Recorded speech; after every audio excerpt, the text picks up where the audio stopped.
Hi, hi guys, welcome.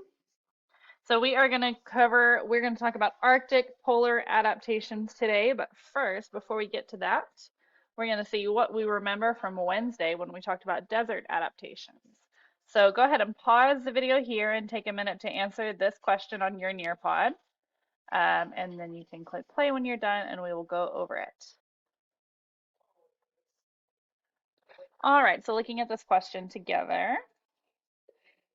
So we've got a prickly pear cactus here. They're pointing out the sharp spines, the large flowers, the waxy stem, and the sweet fruit. Which two traits best help a cactus to conserve water? So we spent a lot of time talking about this on Wednesday in the dry conditions of a West Texas desert ecosystem. So two traits that help the cactus to conserve or save water.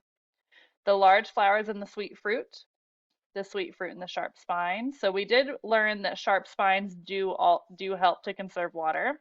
Sharp spines and waxy stems and large flowers. So remember, the sharp spines, we learned that those are to deter or try to prevent animals from eating the fruit and eating the stems and the leaves of the cactus and getting that water out. So the sharp spines do help to save water. Now, flowers and sweet fruit serve a different purpose. Flowers are meant to attract pollinators so that the cactus can reproduce. The sweet fruit is serves the same purpose. It's meant to attract pollinators. So the answer would be H, because we have our sharp spines, which help deter animals from stealing the water, and we have those waxy stems. Remember, we talked about those Wednesday as well. Those waxy stems help to prevent water evaporating out of the plant. So the answer would be H.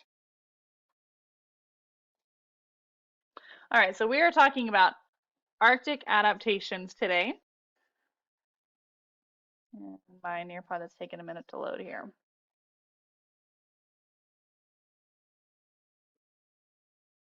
All right, so I want you to take a minute. You can pause the video again, and you're going to look around this Arctic ecosystem. And while you're looking around, I want you to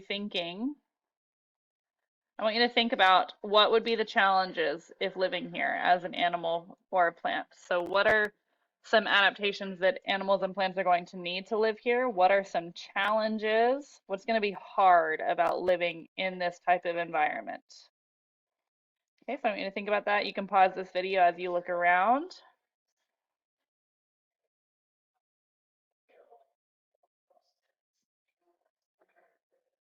All right, so after looking at that Arctic tundra, I want you to go ahead and share with me, just like we did with the desert, I want you to share with me what do you think will be difficult for plants and animals living in this habitat or in this ecosystem? What's going to be difficult? And again, you can pause the video while you answer that question and then press play when you are ready to move on. All right, so some Arctic adaptations.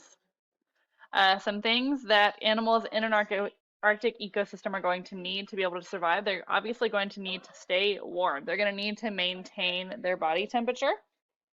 They're going to need to obtain and conserve energy in Arctic ecosystems. There's often not a ton of food because it's very cold and it's very hard for things to survive there.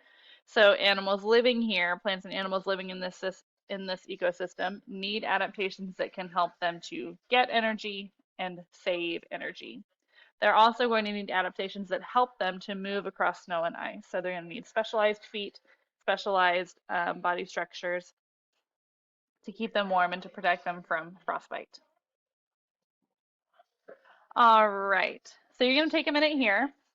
You're going to read about reindeer adaptations, and then you're going to find and highlight only the adaptations that have to do with obtaining energy. So we have lots of adaptations listed here. I want you to read through all of them. And then you're going to highlight only the ones that help reindeer to obtain energy. And you're going to want to pause the video again while you do that. And then push play when you're ready to move on.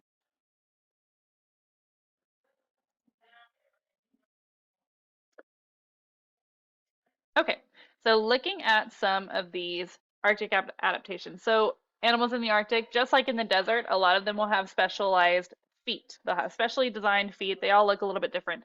But a lot of their feet are specially designed and adapted to be able to move across the snow and to be protected from the cold. So a lot of the animals will have very, very large feet, and this kind of acts like a snowshoe and helps them to move across the snow without sinking in. A lot of them will also have feet covered with extra padding and extra fur to protect them from the cold and the ice, right? So the Arctic fox paw right here, you can see, is completely covered with fur. Even the pads are covered with a layer of fur to help protect them from frostbite. A lot of Arctic animals also have much smaller ears. Even for a rabbit, if you look at the Arctic hare, even for a rabbit, his ears are pretty small. They're definitely much smaller than jackrabbits. If you look at the fox, his ears are much smaller than the desert fox. So if you look at these animals, they all have much smaller ears than their relatives. This helps to prevent loss of body heat. Remember when we learned about the desert? Animals in the desert often have very large ears because it helps them to release that heat. It helps them to cool themselves down. So it's the opposite on the tundra. Our animals here on the tundra do not want to cool themselves down. They're trying to keep as much body heat as possible. And so they've adapted to have smaller ears so that they don't lose so much body heat. All right, a lot of Arctic animals are going to have that thick white fur. It's going to help keep them warm as well as camouflage them and hide them against the snow. Whether animals are predators or prey, they're going to want to hide because they are either hiding so that they can hunt and sneak up on their prey, or they want to hide from predators so that they don't get eaten. So again, a lot of animals in the Arctic will have very thick white fur in the winter. Some animals will grow different coats throughout the year. So like the Arctic fox is only white in the winter. In the spring and summer, they shed their coat and they grow a brown coat so that they can blend in against the new environment, the changing environment. All right, so now we're going to pause and read about polar bears. So we have lots of adaptations for polar bears here. I want you to read about those. And this time you are looking for two different types of adaptations. You're going to find the adaptations that help the polar bear stay warm, and you're going to highlight those in red. Then you're going to look for the adaptations that help the polar bear move, and you're going to highlight those in green. And you're going to want to pause the video while you do that, and then push play when you're ready to move on.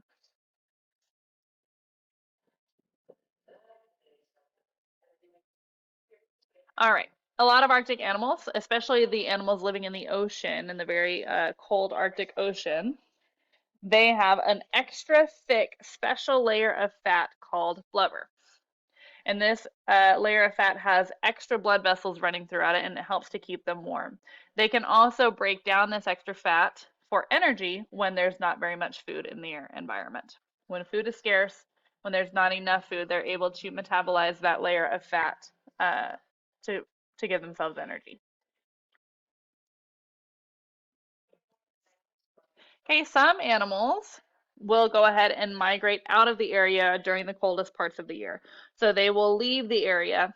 So whales are known to migrate. Many of the Arctic birds migrate. Of course, we know other animals living outside of the Arctic system, like butterflies, also migrate, but they all migrate south looking for warmer temperatures. So they will leave during the coldest parts of the year. And that is how they have adapted to survive in this environment. Another behavioral adaptation that some animals use in the Arctic to stay warm and conserve energy is they hibernate. So we're pretty familiar with hibernation, right? We've learned about bears hibernating before. This is when animals go, usually they burrow into the ground, or they have some kind of den or some kind of cave, and they go to sleep. They go into a special type of sleep where their heart rate slows down and their breathing slows down. It's a very deep sleep, and the purpose of this is to conserve energy and sleep through the coldest part of winter so that they can save energy that they otherwise would be using to get around, to hunt, to find food, things like that. So instead, they burrow down into the snow where they can get a little bit warmer, and they go into a very deep sleep.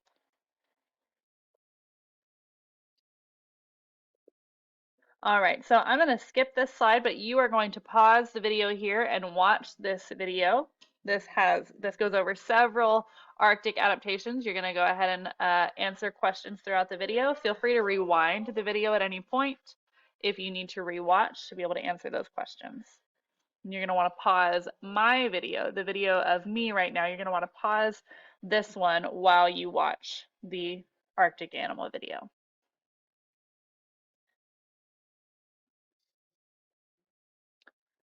All right, guys, we're going to end with another practice star question, keeping in mind everything we've learned, especially about Arctic animals and Arctic foxes.